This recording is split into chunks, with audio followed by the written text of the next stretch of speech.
Second day in a row of doing deadlifts. I'm doing deficit deadlifts of 2-inch blocks.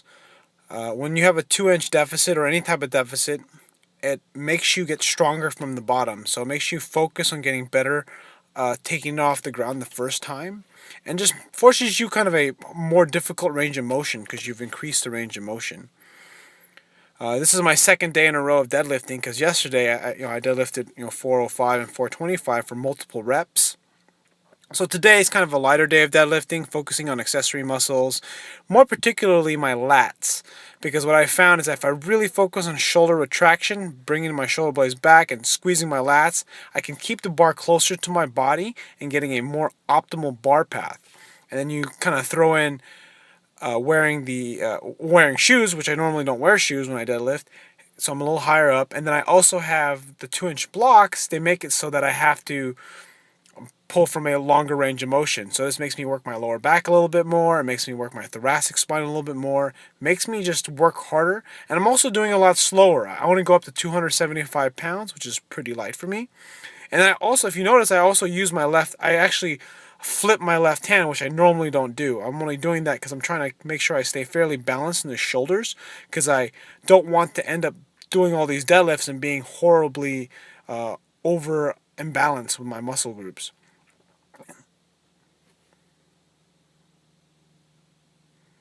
So now I'm going to show you some pause squats. I just recorded 2 sets of pause squats, and yesterday I did some heavy squatting yesterday, 315 for 8, and I did 315 for 6 yesterday with other multiple reps.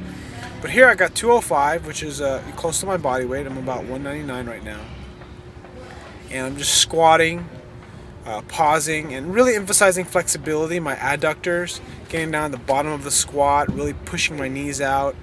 And one of the things that this does, it really helps you get better at staying at the bottom, getting better at pushing off from the bottom, because you don't get to take advantage of the stretch reflex you get from traditional squatting. Instead of repping them out, I have to pause and I have to kind of regroup myself.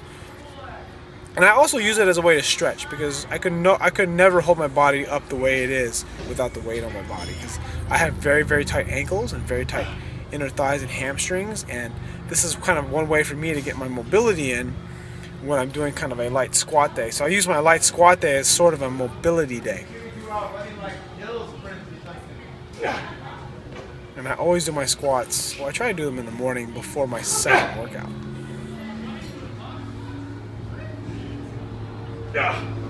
God, I hate that exercise. And then to my last recording, I just recorded myself doing bench.